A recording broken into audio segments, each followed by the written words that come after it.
Wes, you ready? I'm going to bring this planning board meeting in order, please. March 21st, 2022. Y'all please stand with me and say the Pledge of Allegiance.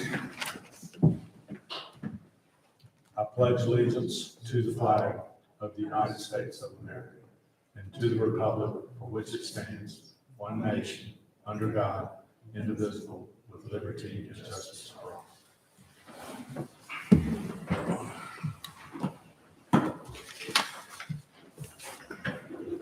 Okay. Wes, do you want to step in before we approve the agenda and explain why we're amending it? Yes, sir. Good evening, Mr. Chairman, members of the board. There are two items on the agenda tonight that we're requesting be removed from the agenda. They will be coming back to you at a later date. The first one would be under old business, item A, ZTA-2108. We were unable to complete this ZTA in the time that we had wished, so we need a little bit more time with it. So we'll be bringing that back to you, most likely the April meeting is what we're aiming for. The other item that we are requesting to have removed until a later date is item A under new business, ZTA-2202. Myself, town manager, Chairperson Ward, Mayor Maury, Mayor Pro Tem Neal, we all met with the applicant last week and discussed some of his thoughts and ideas and our thoughts and ideas. They are going to, or he's going to be making some adjustments to their text amendment before bringing it to the full planning board. And I anticipate that will be the April agenda as well. So if one of you all can make a motion and you all can vote to amend the agenda by removing item A from old business and item A from new business. And then items B and C would become new A and B. Could I get somebody to make that motion, please? Yeah, I'll make a motion that we amend the agenda. Old business A, new business A be removed from the agenda for this month. And new business B and new business C now become new business A and new business B respectively. Thank you, Tony. Second, I'll second. Thank you, Linda. Motion and a second. Any discussion? None seen. All in favor? Aye. Opposed? Okey-doke. Okay, moving on with the amended agenda. We've got last month's minutes before us. Does anybody have any corrections, input, et cetera, on those minutes?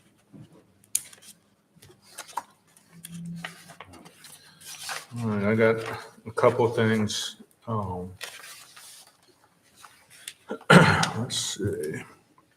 On page 3, line 98, it said, went on about first edition of the lot coverage, which deleted 4, should be 4 feet, 4-foot eaves, I'm sorry, rather than just 4 eaves. And then on that same page, page 3, line 129, I think it would probably be proper to maybe put something else that, because we had some discussion there about what a 1.5 rain event was. And I think it would be appropriate to put in parentheses or in addition to, but the last sentence, I would propose that it say the property is supposed to retain all stormwater generated by a 1.5-inch rain event, in parentheses, with no time constraint currently allowed. Would that be appropriate, Wes? Yes, sir. because we had a fair amount of discussion about it wasn't an hour, it wasn't a day, it wasn't a week. It was, and Ed brought it up. So I think we need to include that in the minutes that, Makes sense. yeah. okay. What, the state has a definition of what you have to design to, a certain volume of rain over a certain period of time. At least Well, Years for, we should probably, what I'm suggesting is we tie it to the way the state defines a storm event. well, but at this point, for these minutes, I think we definitely need to say that there was no time constraint shown Right, or right, currently we didn't- allowed, Yeah. which you had concerns about that, and so did Robert, I think, at last meeting. I mean, we all did. It just, to me, it needs some time constraint. Anyway, that, if we put that into the minutes, at least it shows that we had discussion, and that's where it ended. Then on page 4, line 149, probably need to change my, what I said to he. Chairperson Ward stated that the way this law is written, he, rather than I, could find an engineer that would give him, rather than me, a storm order, and I would say instead of order, sign off. And he, once again, rather than I, could build up to 600 to 700 square feet, pushing the lot coverage. I would suggest changing order to certification. Okay, then sign off certification rather than sign off, Wes. You mean instead of order? Instead of order. Yeah. Change order A to storm certification. order, yeah, storm order certification. And then just change I to he. I to he. Yes, sir. Everybody get that? That makes sense, Wes? Yes, sir. Okay. And then down on page line 163, Chairperson Ward, I would just simply strike simple, Chairperson Ward stated. I think simple might be simply, but I would just strike it all and just get rid of simple on that line.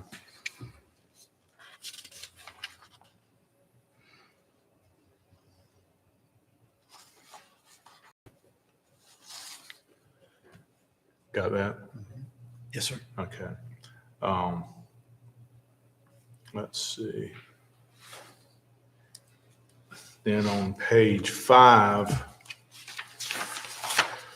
let's see, line 204.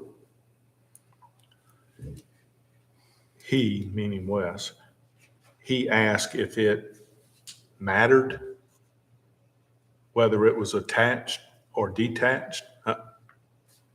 How would you clean that up a little bit?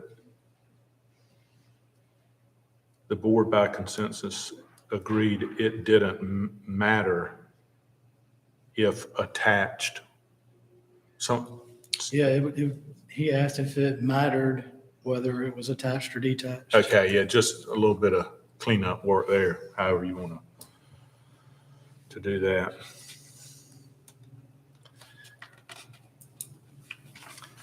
And then down at the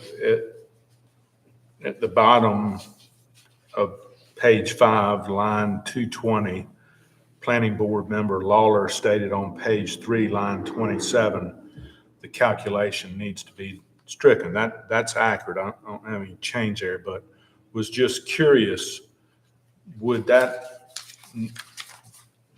needed to be moved up in the amended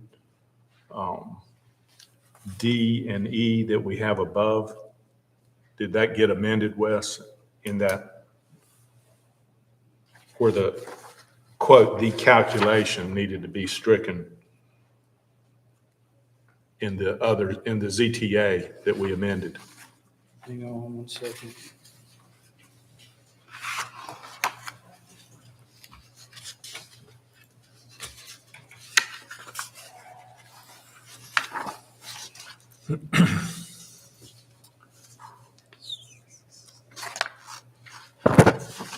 Yeah, I can't remember exactly where that was, but page 3, line 27.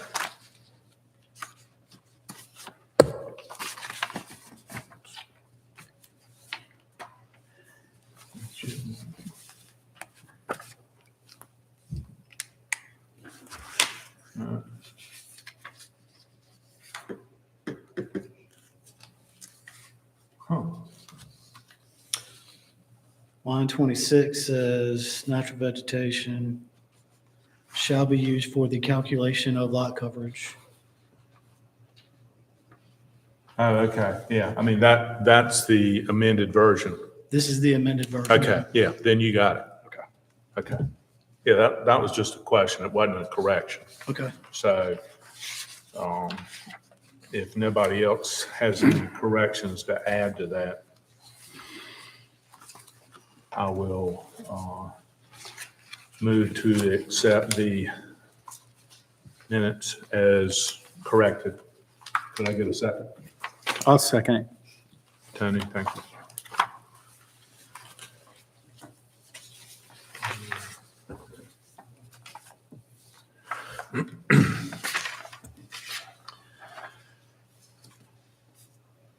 Okay, all in favor of that, approving the minutes, Aye. say aye. Opposed? None? Carried. Okay. Public comment. Sir, do you have anything? Miss Kim's coming later, I'm assuming. Okay. All right, so none seen on public comment. We are going to bypass old business. That's been tabled. In new business, consideration of the preliminary landscape plan. Wes, do you want to give us a brief intro to that? Yes, sir. The next item on your agenda is kind of a different request, not something that we get every day. This is a review and a applicant looking for comments and input on a preliminary landscape plan for a new EMS/fire station to be located at 28 East Dogwood Trail, where there is an existing facility that's been there since 1970, since the 70s, I believe, at least. So the proposal is that the county would demolish the existing fire and EMS station and rebuild a new fire EMS station. The property is owned by Fire Service Real Estate Incorporated, which is the nonprofit for Southern Shores Volunteer Fire Department. The proposed station has 2 fire bays and 2 EMS bays that exit the proposed station onto East Dogwood Trail. At this point, a preliminary landscape plan has been prepared, and the applicant is seeking the board's input prior to moving forward with preparation of a full site plan. One of the main requirements that the applicant is interested in is the proposed landscape buffer along the north side and the rear property lines. The proposed buffer shown on the plan is 10 feet wide with a 6-foot tall fence, which would be considered a type B buffer, as established in section 36-173C1. Since the fire and EMS station is located in a residential zoning district, and because it is permitted through the issuance of a conditional use permit, section 36-173C requires a buffer area that is a mixture of various trees and shrubs with a minimum width of 20 feet, with 2 staggered rows of planting material placed 10 feet on center that are a minimum of 3 feet in height when installed and are inspected to achieve a height of 6 feet within 3 years. However, section 36-173C2 states that buffering requirements and conditional uses shall be determined on a case-by-case basis as part of the landscaping plan. Town staff recommends approval. It has no objections to the use of a type B buffer, but we would also encourage the retention of existing vegetation within the buffer areas. There are along the rear, what is the rear property line, the east boundary, there's a existing single-family dwelling to the east of it. And there are a lot of, there's a good amount of vegetation beside that house in their setback area with large trees and other vegetation. That's a very good buffer today. But there's a little bit of vegetation kind of on this side, on the northeast corner, some trees and whatnot. So we would encourage retaining them if that's at all possible. I did consider what landscape plan was approved for the fire department off of South Dogwood Trail. I don't have it pulled up, but again, in the same situation, they're treated the same. I mean, it's conditional use. It's a case-by-case basis. The ordinance in one section says that they have to provide a 20-foot buffer. However, they're considered on a case-by-case basis. And with respect to the other fire department on South Dogwood Trail, they were approved with the reduced buffer of 15 feet. And they were also required to provide a fence. They weren't proposing that at the beginning, I don't believe, and they eventually did. So that's the background information for this request. Again, this is not a full site plan review. They're not asking for your approval. Many of the things that are required to be shown on a full site plan are not shown on what you have, because this was primarily for the purpose of gathering input from you all on the proposed buffer. Ms. Kim Hamby is present also. She is an engineer representing the applicant, and the applicant, Mr. David Griffin with Oakley Collier Architects, he is on Zoom here on the camera. That's why we had the camera set up tonight. So if he needs to chime in for anything, he should have the ability to do so. That concludes it for me, Mr. Chairman. If you have any questions, I can try to answer them. Can you put up the GIS of that property?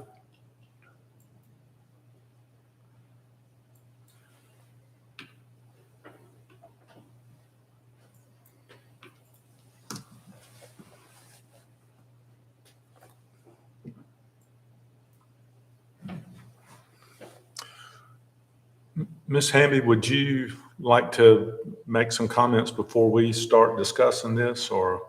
Well, part of what's going on now is the site is just so extremely tight that they're trying to, in working out an initial layout, they're trying to see what we can get by with. I will tell you that we have not yet completed our topographic survey, so I can't tell you exactly what falls on the property. Do you mind coming to the Yes. microphone? Yeah, So it picks up in the recording? Yes, thank you, Kim. Sorry about that. Yeah, right now we are just trying to figure out what we have to work with on the property, because it's extremely tight, as you can see from the aerial. I really don't believe there is much of any buffer provided on the north side right now. There is some on the east side. The septic system is actually tucked up in the little bit of grass you can see in that northeast corner right now. So we haven't had a chance yet to identify exactly what falls where within the property lines. So I don't have a tremendous amount to offer based on what the existing situation is, other than the fact that we're just trying, that station is in pretty poor condition at this time and trying to replace it. And of course, ordinances have changed and trying to fit within the rules, but still get everything on the site that's needed to keep that station operational. Wes, there's not a fence on that north side, is there? I don't recall. And that's just probably scrub and live oaks on the north and east side. On the live oak. Huh. Probably all live oak. Yeah. But I mean, a good natural buffer for a house on either side. These houses to the north, they have some large trees behind them on their property, not on the fire department property, if this boundary is correct. Can you slide down and let us look at the other way to the north? Yeah. Okay, so there's just the one house with a swimming pool that's the closest. There are two houses, Yeah. one here and then one next to it that share this property line on the north. These two properties. Okay, yeah, I got you. And then this is a utility site owned by a telephone company. Mm-hmm. And then the property to the east, immediate east, is, like I said, surrounded by trees. Right. So, Kim, how much of that existing vegetation on the north side and the east side would be viable to be left in? If there are any trees that actually fall on the property, that's going to be fairly difficult, especially trying to ensure that they can be maintained once we put a fence up. That and just with the amount of work that's going to go on the site, I'm really afraid that the disturbance on site, especially any trees in that northeast corner that are actually on site, they need to go to make the plan work as it is now. And they would likely, even if we worked around them, trying to maintain the distance outside of the drip edge is going to be very difficult. What we're proposing to go back with are large shrubs because of putting the fence in and not wanting anything that's going to have too much of a spread, spreading onto the neighboring property and over the fence, causing maintenance issue.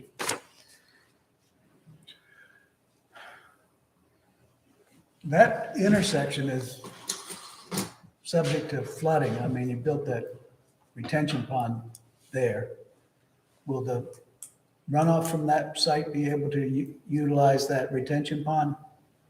I'm not familiar with the retention pond you're speaking of. It's on the corner. Right there on the opposite corner, right across the street from that brown patch. Mm-hmm.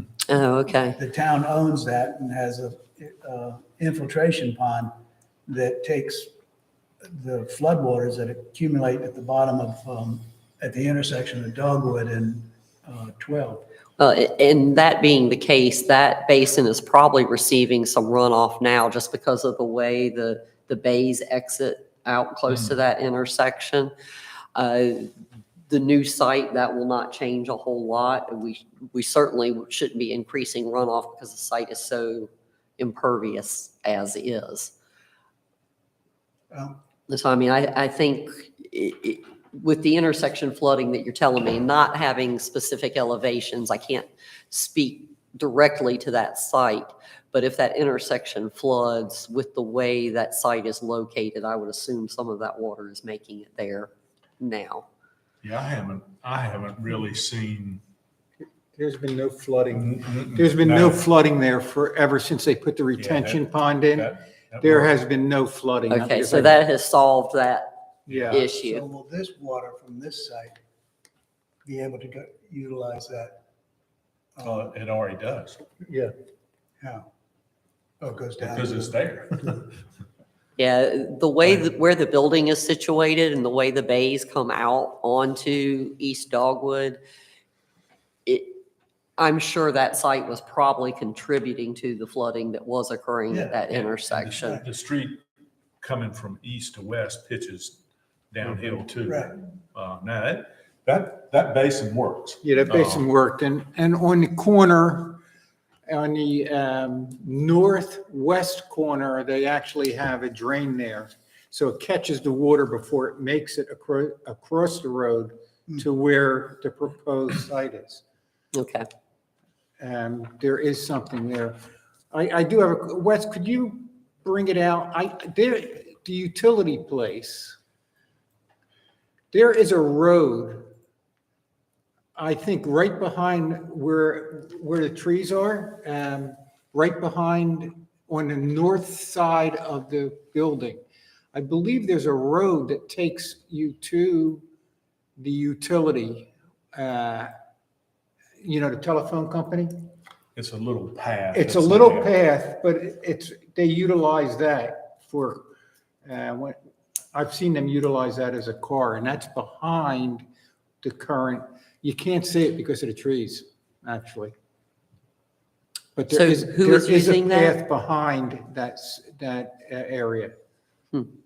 But so What is it being used? Who's utilizing The the path the telecom company, for access? yeah. They From use the it all the fire time. station? And they actually have they actually have a chain link fence. Yeah, it's a hard Yeah, surface, but it's just not maintained. maintained, and there's actually a chain link fence going into it. Mhm. So once you go up that path, there's like a chain link fence that they close on occasion. So just so you're aware, you might want to take a look at that. I'm imagining that that's probably not a It's not. permitted access, but, Yeah. okay. uh, Yeah, because that means they would actually be crossing residential properties as well. Don't know. Well, we're planning on cutting that off, so. Yeah, the fence is going to go on the north and east side, correct? Correct. So I guess what we need to discuss as a board is,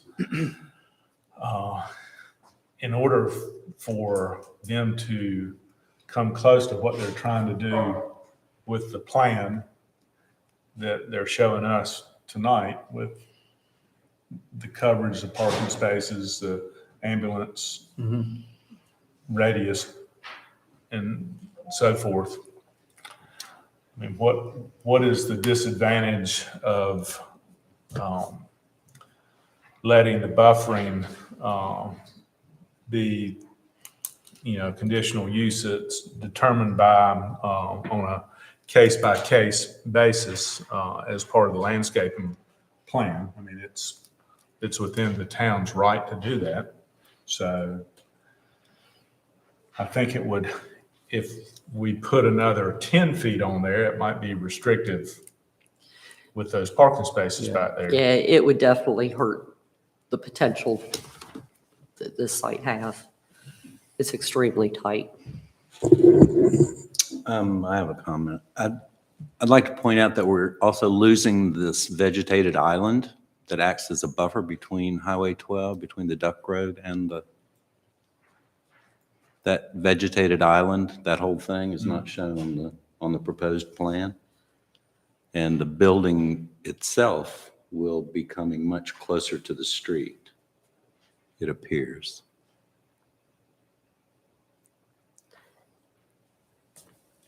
There will be, it looks like the drain field, though, will add some green buffer. It'll add a green space, yeah, proposing the add- drain field to be shifted from the east side of the site to that area. But it will be grass, not, Right. we certainly can't put the trees over the septic field. But we will be replacing, there will be a couple of trees that we can place between the building and the street as is shown on the plan.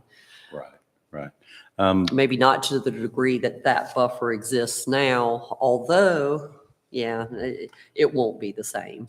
Yeah, it's not going to be that much of a physical barrier, I don't think. The question, this is a type B buffer. Wes, what typically would be required?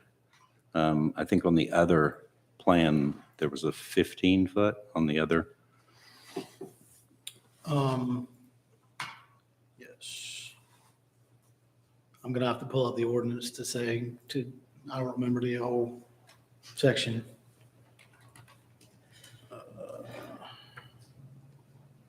While Wes is looking for that, Kim, as far as maybe putting back what is going to get torn out in that island area there. I thought it looked kind of lean in there too. I mean, something low that would buffer, aesthetically buffer the building from the road, from the highway, but not creating a sightline problem. I mean, we have to kind of taper down. Yeah, it's, Yeah, the problem's trying to find a location to fit everything on here, and that is the only space that we have available based on this layout for the septic field.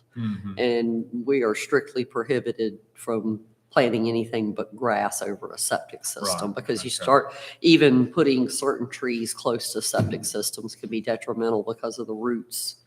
We try to look for trees that don't, willows are horrible for seeking out water, and we try to find some that don't have that kind of root spread. Is that, I mean, I know this is all preliminary, you're just trying to figure out what you can and can't do with the buffers, but is that a conventional septic or? Well, this is based on the size of the septic field as it currently sits. I believe it is a small LPP field. I did receive some documentation from the health department. Mr. Josh Coltrane has sent that to me, but I will be honest with you, I have not studied what type of system it is. But to do any type of pre-treatment or anything to try to get that down any smaller is really, we're just limited in space Right. completely. Honestly, I mean, this shows a new drain field. We are also supposed to provide a 100% repair area as well. So we're tight as it is. How do they, in the fire bays, does trucks only have one way in? The fire trucks will have to back into the bays when they return from an event. The EMS bays are set up to be able to pull in off of Highway 12.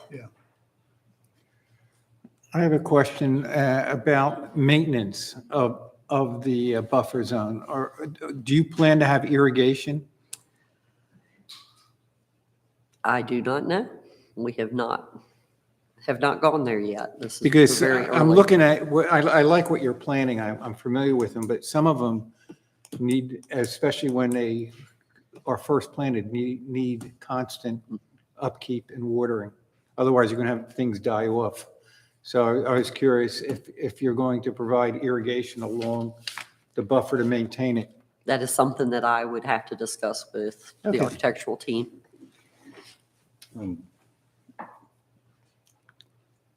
no offense, I don't like any of the plants that are specified. None of them are native to North Carolina. are native. Most of them are not native to America. And I would respectfully request that, especially along the buffers that are adjacent to the residential properties, wax myrtle would certainly be more appropriate to mix in with what's growing there with the live oaks. Concern with the wax myrtles is just that they tend to kind of take over. And I'm sorry. well, and my concern is really more for the residential properties on the other sides of these I lines. don't think that's really an issue. Okay. I can't imagine. They I tend to can't be imagine. cheaper if that's, That's good. if that's really good. what you want. It's much Um, better for the native habitat. And the crepe myrtles are It's really- just messy and nasty. Yeah. I just don't see any point in any of that. As far Especially as, on the back side of the building. yeah. They're on the east side. Well, and are those on the back side of the building? I mean, I think we're primarily wanting to really look at this 10-foot buffer. Those along the back of the building, honestly, I'd prefer to get rid of those and probably make that septic repair area. The trees that are there and stick with shrubs The ones in only. the back corner. The ones on the east side, the four that are shown on this plan. Oh, Yeah, but it- magnolia and crepe myrtles, absolutely. Take Yeah. those out. I mean, they serve no purpose. I mean, maybe one up toward the secondary entrance, something Yeah. that's a little attractive there, but they don't serve any purpose down that side yard. But you don't like the pittosporum or the camellias either? No, I love the camellia. I mean, they're beautiful. And a few of those are fine. I just wouldn't use them as a standard landscape buffer. Just trying to find things that really survive here that don't, Understand? trying to stick to that 10-foot buffer, because we're going to have a fence that it's going to grow up against on our side, but I worry about what it's doing to the neighbors. I'll be, But what kind? Jan? yeah, there are, Yeah. American hollies. yeah, American holly. It gets pretty big though. Yeah, we actually took one out of our yard because it ended up being 20 feet wide at the bottom. And that's really where the concern has come from, trying to keep something that's going to stay better within that buffer. I'd be happy to send you a list of plants if that's okay. There, it's all from NC State and from Yes, certainly. different And organizations. I have actually searched the NC State website and all, and of course, Currituck County actually publishes a list of things that for use on the Outer Banks when you're in Corolla. So I've tried to do my research, but yeah, just I appreciate it. finding something controllable that will stay within that 10-foot has been the strongest concern here. If we took out those 4 trees on that backyard in that setback, would you leave the live oaks in the corner? I still don't think, I don't That's think my the live biggest- oaks in the corner are gonna, I think that's the biggest, It'll make going to it. be the biggest objection of any neighbors over there. And if there were still pitchforks and torches to be, that's exactly what would show up here about taking out those live oaks. I'm, just for that reason, I will go over and take a look at them, make sure, Wes, can you flip back over to the GIS? So Robert, that northeast corner's giving you heartburn right there I think it will give the neighbor to the right the most heartburn. to the east. Yes, to the east. Right. That's correct. I would be pretty upset about it. And the fact that we're losing what little bit of buffer we've got on Duck Road, losing that to, like I say, the folks that go to the Dogwood Trail beach access, when they see those trees come down, they are not going to be happy. Talking about the island, the buffer. Well, I'm In the mostly talking about the corner. northeast corner, those large trees. I'll go by and take a look before I say any more about it, but that would be, besides the non-native plants, that corner, preserving that would be my biggest wish. Yeah, one of the things with that corner too, Robert, is the way live oaks are, you don't know where the trunk is, actually. Absolutely. So, you might be restricted, the trunk might actually be on the adjacent properties, which means it would negate you cutting down that, you could cut down what's hanging over, Right. but you still have the trunk. You don't know where the trunks are in that particular corner. That trunk could be on the adjacent property. yeah. And when we do our topographic survey, we'll actually locate those Yeah. trees right there at the corner, Yeah. the base and the drip edge, so that we can see where they fall. On the north side, if you already have well vegetated on the private property side, why do you have to put in a buffer if you already have an existing buffer between this property and the adjacent property? Well, that's a town requirement, as I'm typically told. It's because we can't control that site. We want to make sure that those people are still buffered, even if they wanted to come in and clear their property. But predominantly because it's a town requirement. Well, I would say You're saying that if it's already buffered on on the town property or on the fire Yeah, but department the property? adjacent property is already, seems to be buffered. And I'm sure they don't want to take their buffer down. Well, I'm not sure they could do anything, but why should we put in all this buffering if you already have a buffer? Especially if the buffer is on Yeah, the, private property side. yeah. It's not, I mean, Buffers are required for separations of uses, like in this situation, you have a residential use abutting a conditional use. It's common practice to provide buffers on property where you're proposing a use. But you're gonna put a fence up and buffers.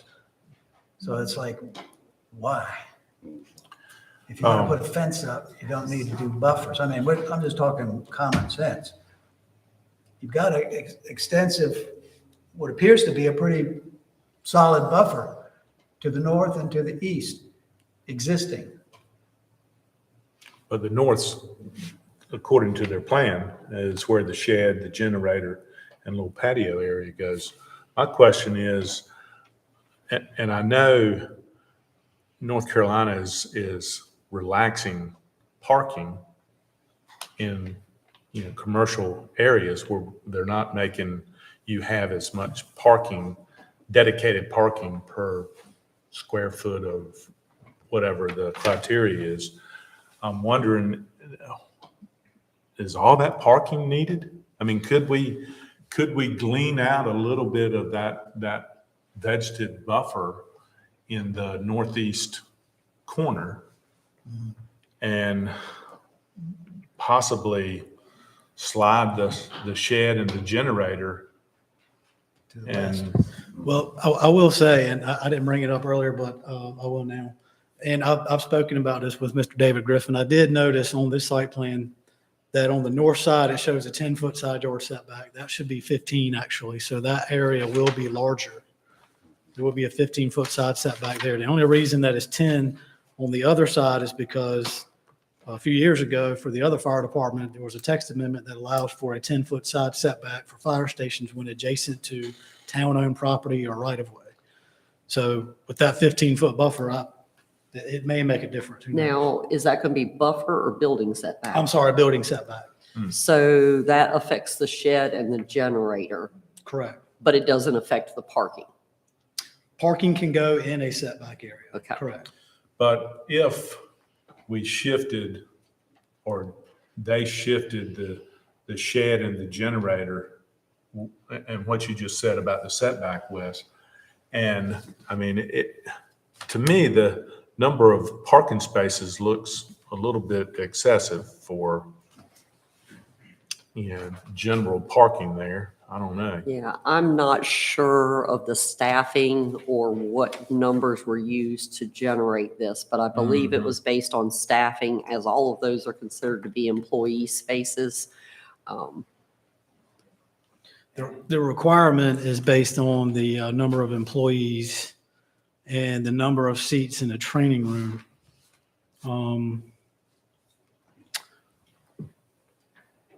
Let's see.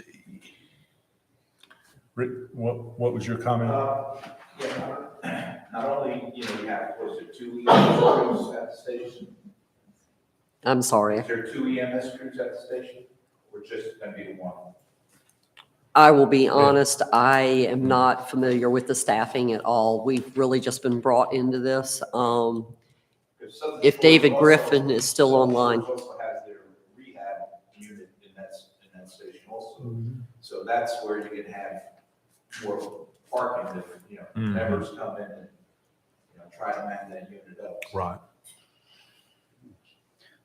The parking requirement is one space for each employee plus one for each 4 seats in the training room. It shows in the site plan 2 EMS bays, Yes. so I would assume then it needs to be parked for 2 crews, Yeah. either today or future down the road. Right. It's just a thought. I mean, if we could grab 2 parking spaces and use that northeast corner as, an existing buffer or somewhat.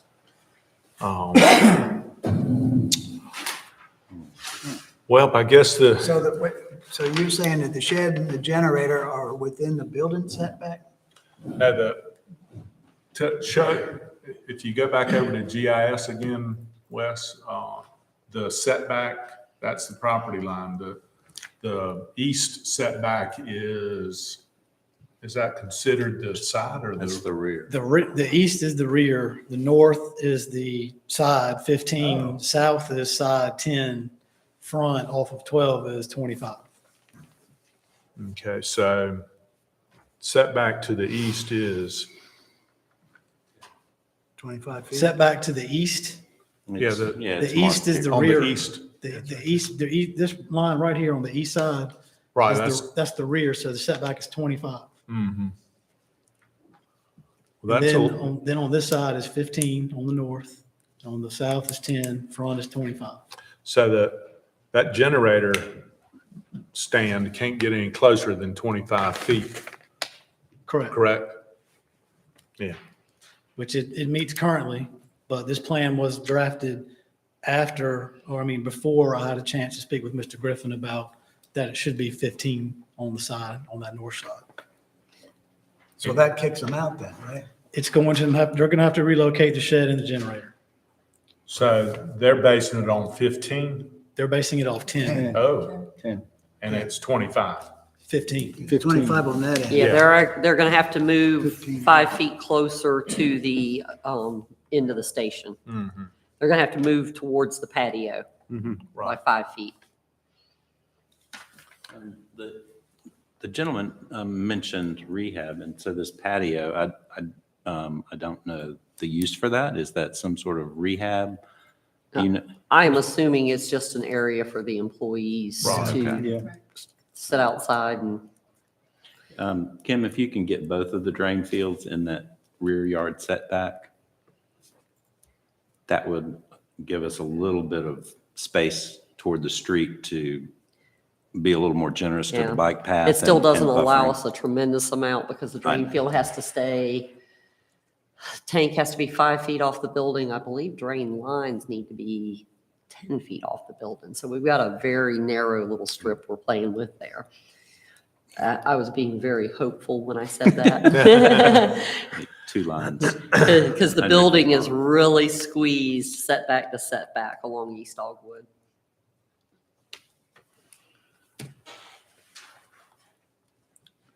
Well, I guess the issue at hand here is, for the most part, are we comfortable saying that a 10-foot buffer at the discretion of town staff is what we would allow? Or do Why we want to? why not just leave it at 15? Because you got to get rid of the generator and shed anyway. No, I'm talking about the The landscape buffer landscape buffer with the fence. is 10. Are we okay with 10? Right. I'm fine with 10. Yeah, It's just so the am I. plants you put in it. So with that being said, I guess the caveat for moving this project forward would be that we feel strongly about whatever can get saved in that northeast corner would be part of the vegetative buffer as far as we could pull that off.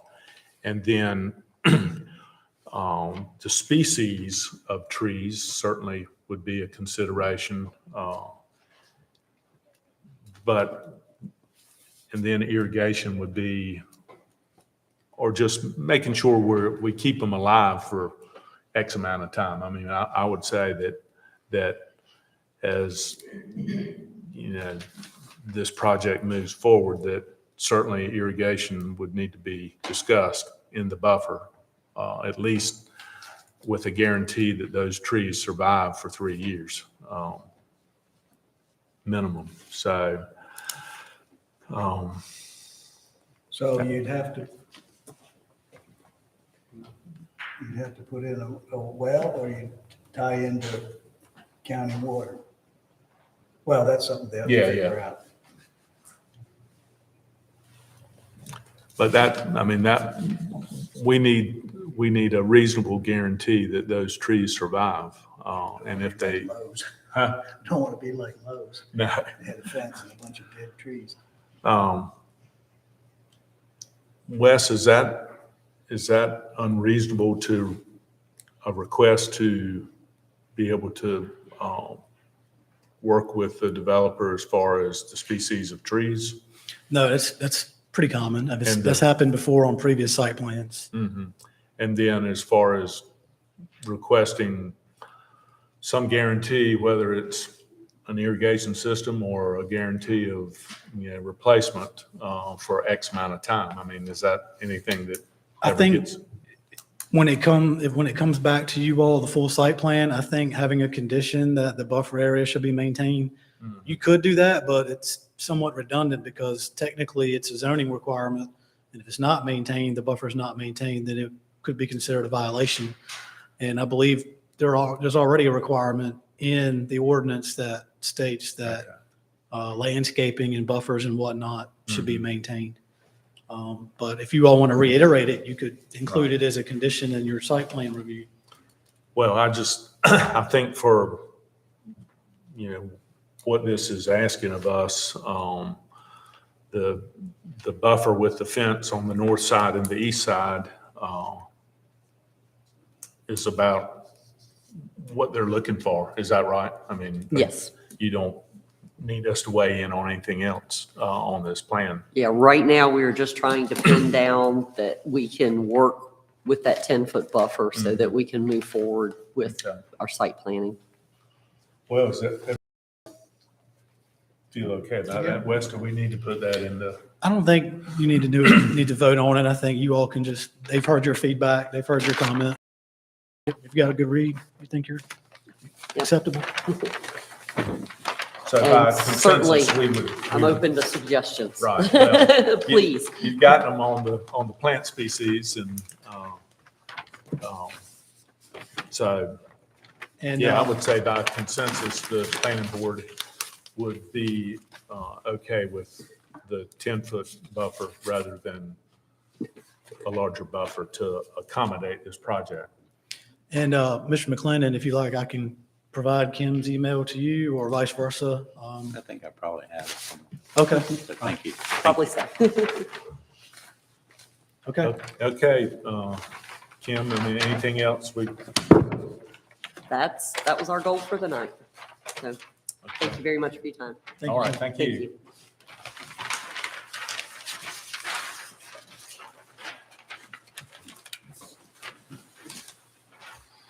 Okay.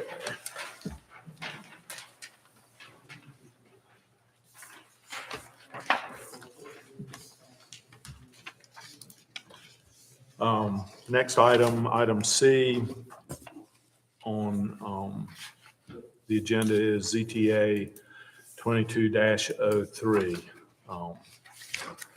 Mainly wireless telecommunications sites, facilities, and towers. Wes, you want to give us staff's analysis on that?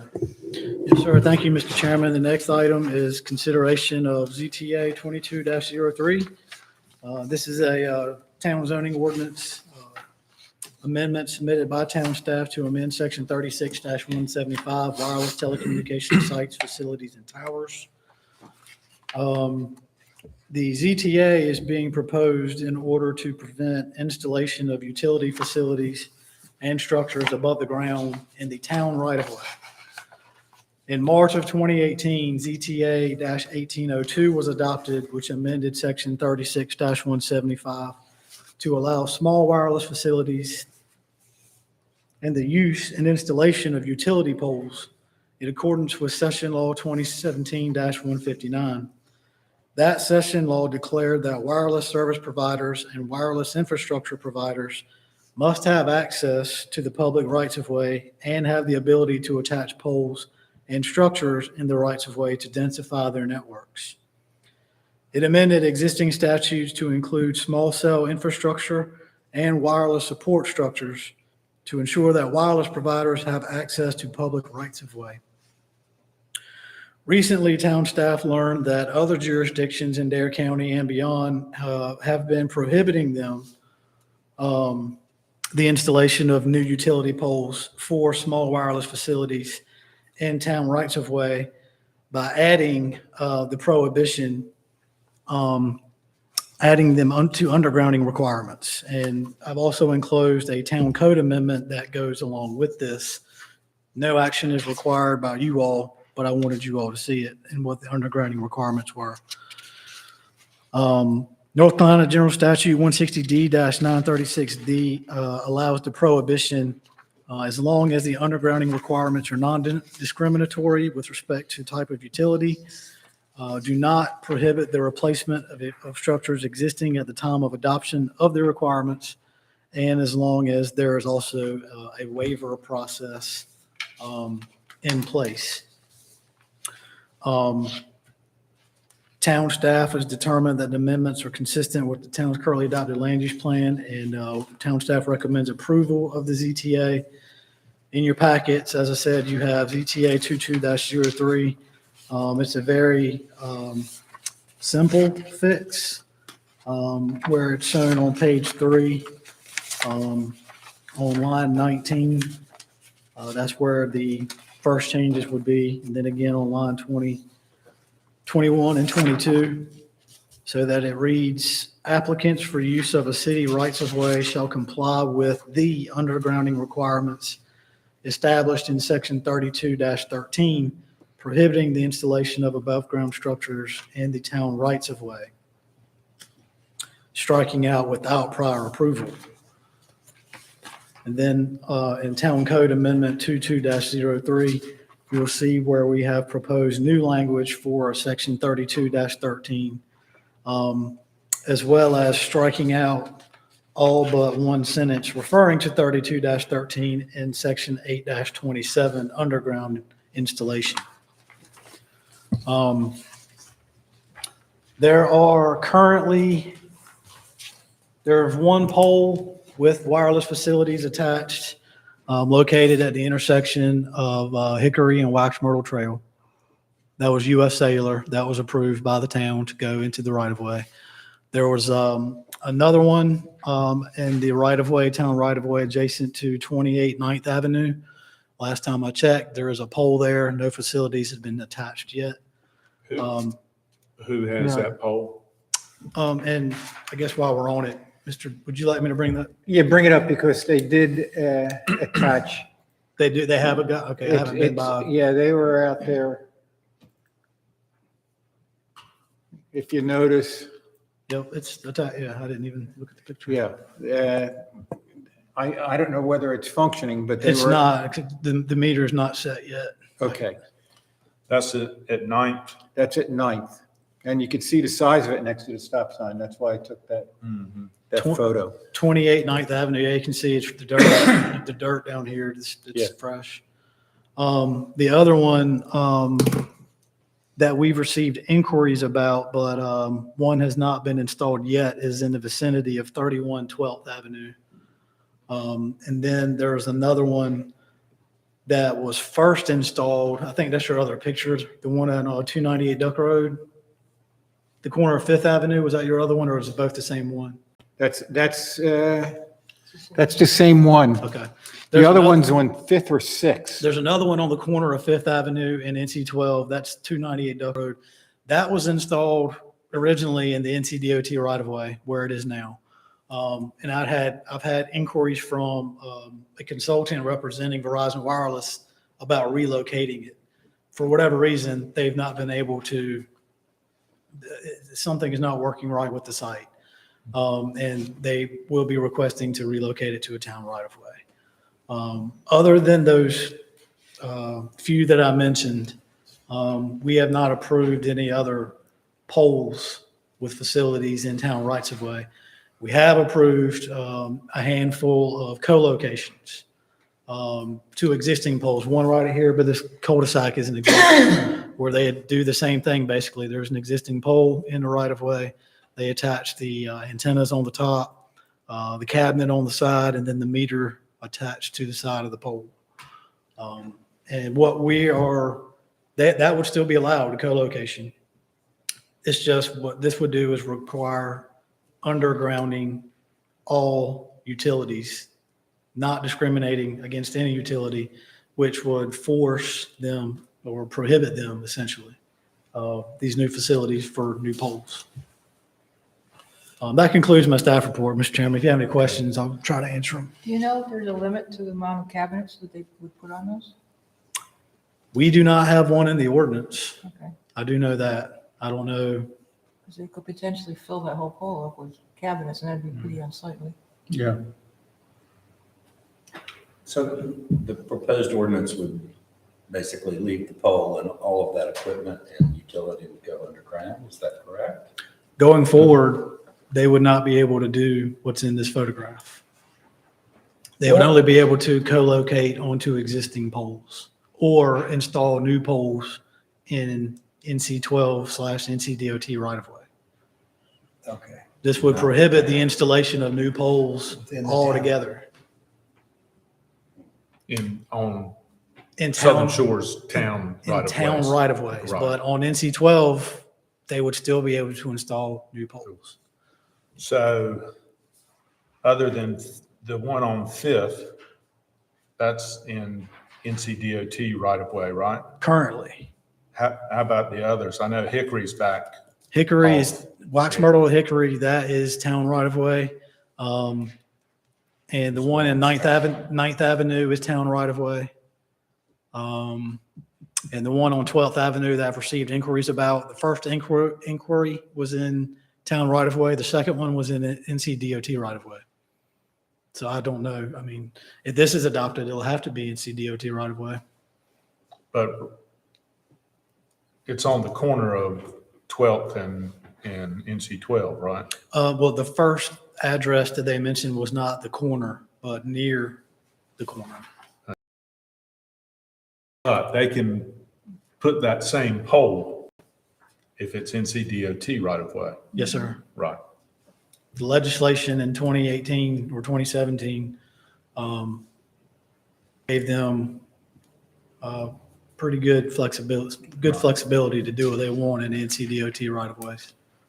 Well, can we restrict number of cabinets that would go on a pole? It's my understanding that zoning, they're exempt from zoning requirements in NCDOT right of ways. Right. Is my understanding. What about in town right of ways? Like that is town right of way.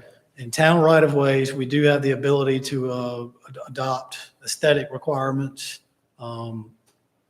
landscaping, things of that nature. I'm not sure if we can limit the number of cabinets, but if it's a new utility pole, they won't be occurring, so it would only apply to co-locations, which is a valid question. And we did look into other requirements, and we have some information that might help with that. But at this point, we wanted to bring this part to you first, and then hopefully get into that later. My question has to do with the services provided. If we prohibit these poles being within the town limits, basically, is what this underground ordinance would do. What services are our citizens not going to receive? What are we limiting from them? This may potentially affect wireless service in certain areas or limit. This is only for wireless telephones. As far as I know, everything else, utility-wise, goes underground. Phone, cable, internet, electricity. Minus if on the avenues, there are some above-head power lines. They're allowed to remain per this ordinance. But by prohibiting these poles, it could limit or hinder wireless service in certain areas.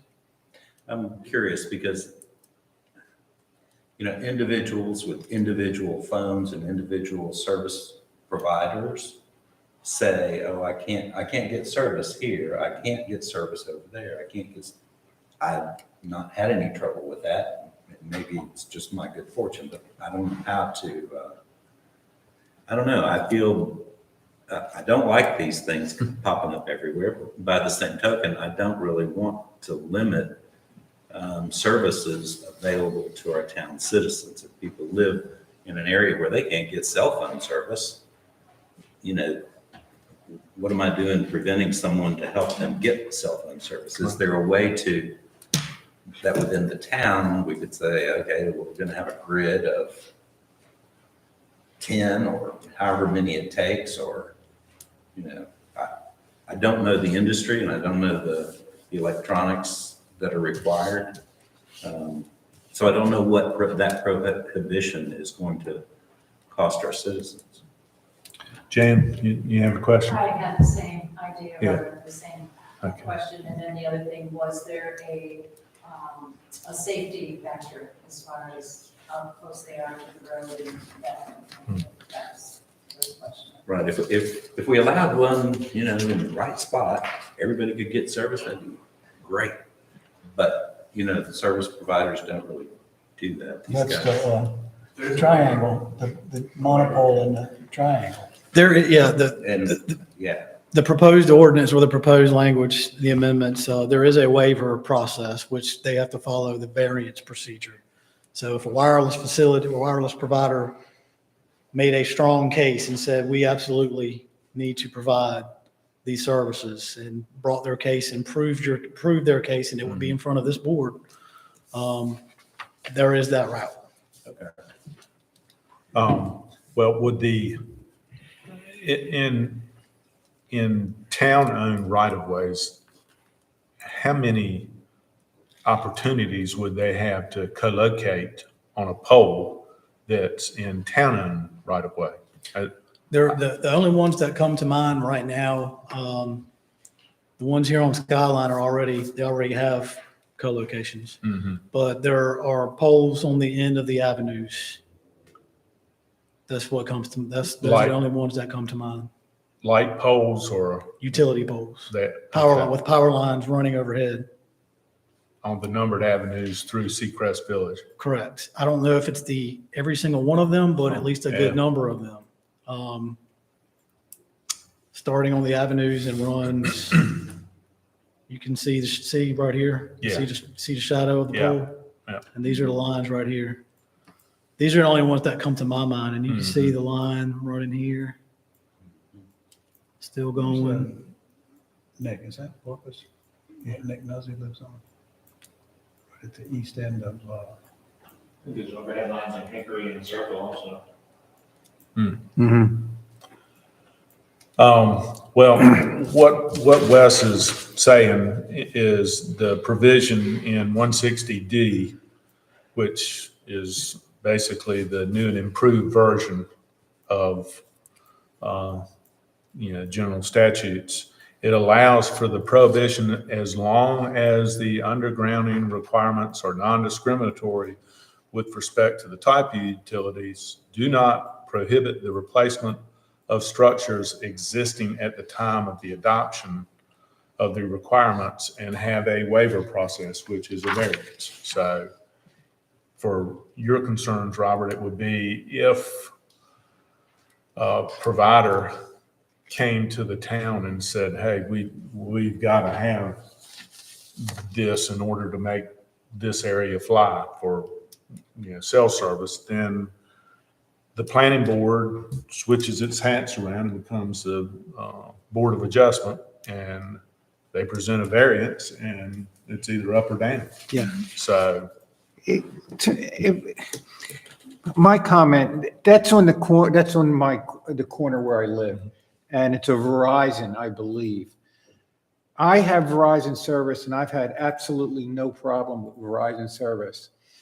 And they put the pole up, and I still have absolutely no difference with the Verizon service that I had before they put the pole up and they put it up now. So I think having the variance where they have to come to us and prove, or at least give a case that that's why it's needed, is really important, because I live there and there's absolutely no difference in coverage, none. So they They're- have coverage maps of the area, so they know where they Yeah. might have outages.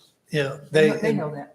And that was part of the requirement. If it was in a town right of way, we could ask, they had to provide documentation demonstrating the need of why it's going where it's going.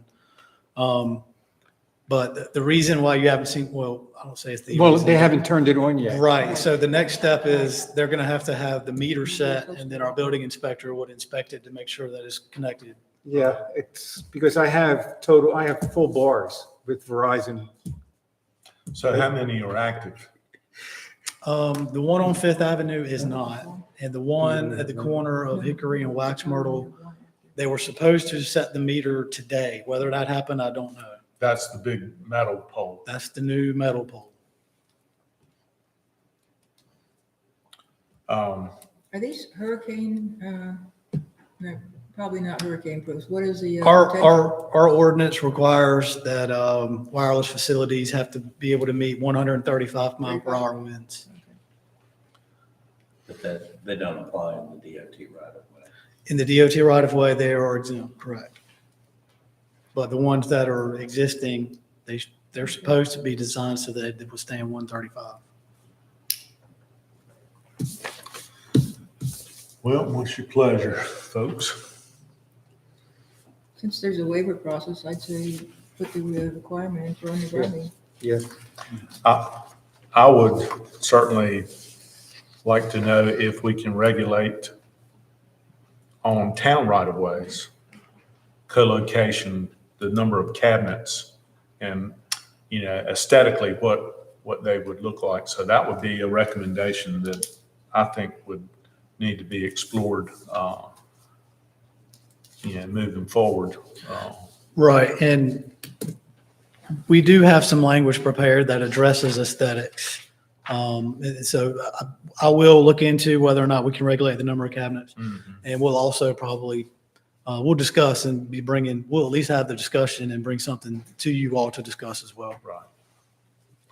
Well, really, what's before us tonight is just approval of the ZTA that gives the meat to the town code amendment. We don't act on the town code amendment, do we? No, sir, you don't have, there's no action required on the town code amendment. It would be the zoning text amendment alone. And you may want to ask and see, I don't know if these folks are here to speak in regards to this application, but Are you? just wanted to make sure.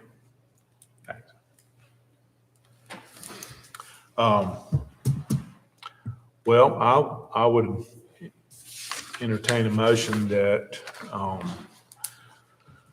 we approve ZTA 2203 as written,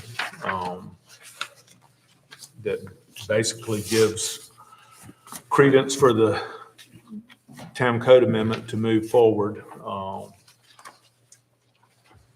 It basically, on page 3,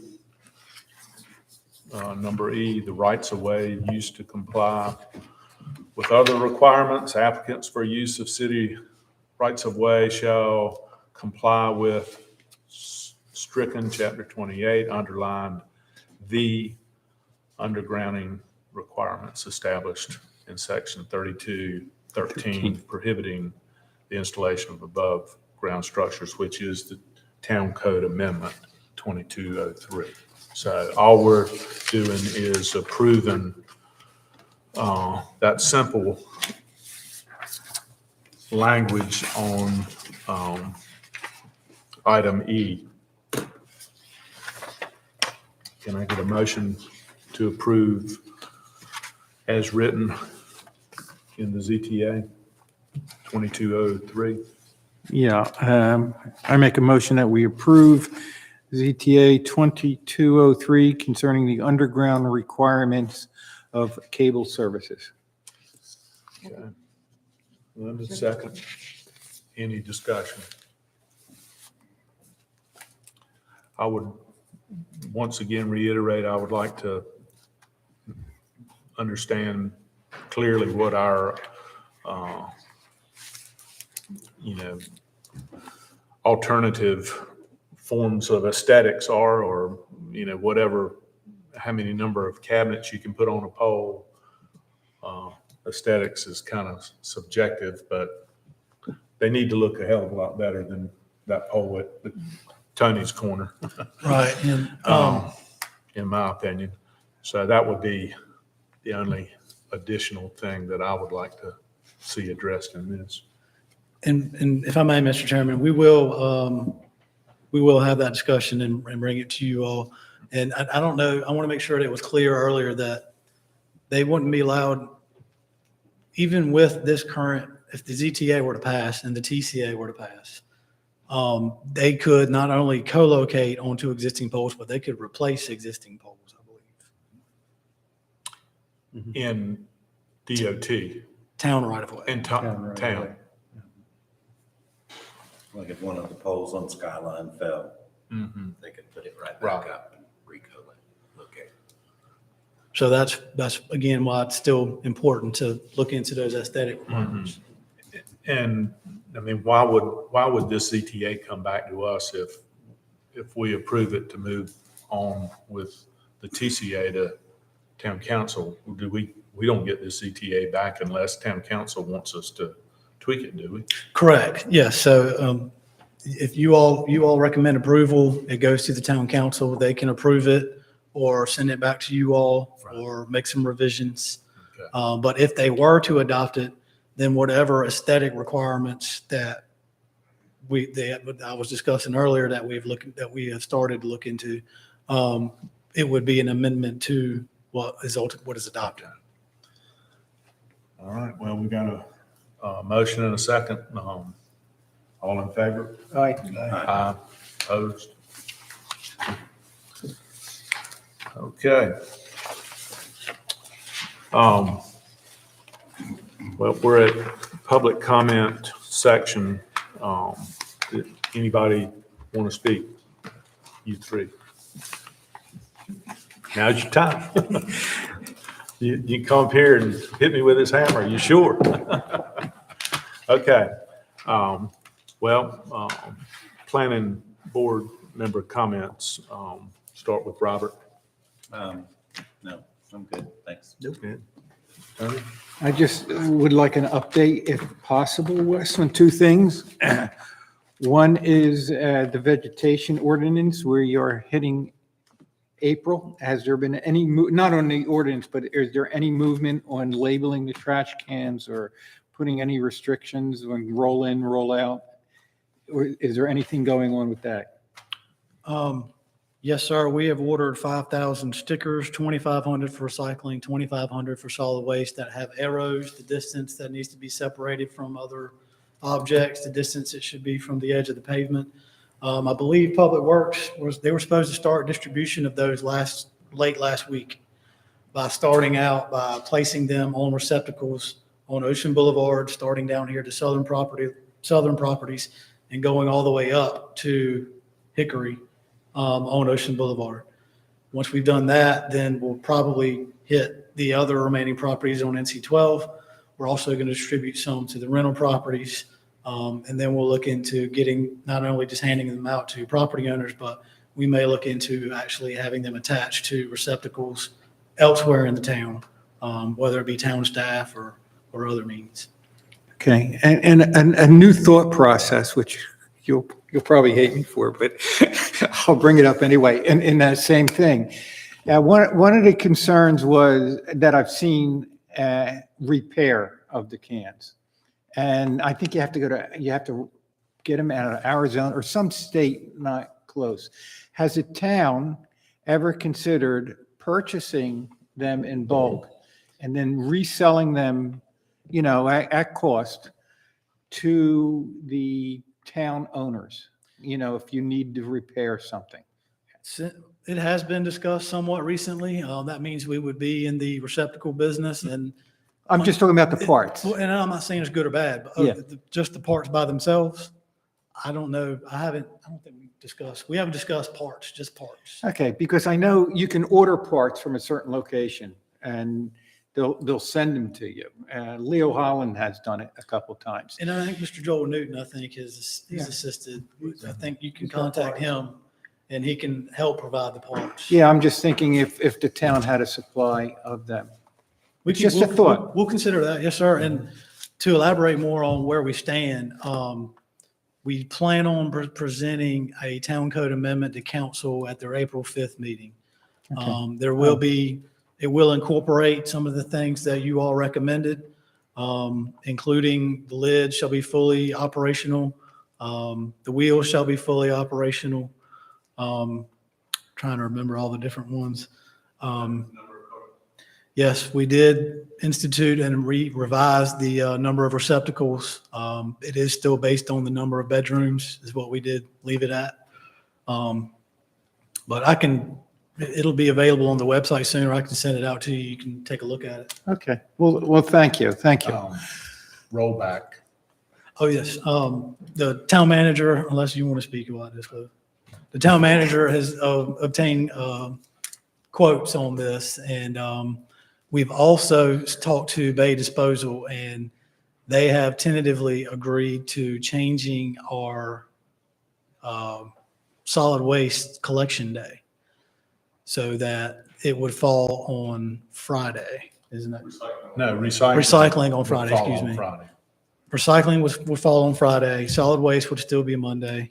And so the recycling service or the rollback service, they would be responsible for, this has just been discussed, rolling it out to the street Sunday evening, then rolling it back on Monday. Okay. Thank you, thank you. And my other update, I hate to bug you, is what's going on with the marketplace? Is there any movement whatsoever? There has not been any movement since the building inspector and I had a virtual meeting with representatives from the contracting company and the property owner.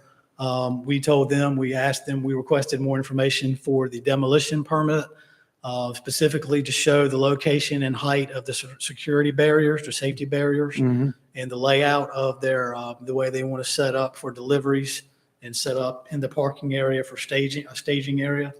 We asked for all that. We have not received it at this point. Okay. So Well, thank you. we're not issuing a permit until we have that information. We're satisfied.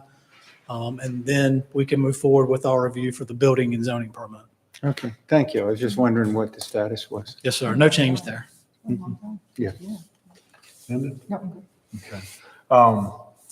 One quick question. Where is lot coverage TCA?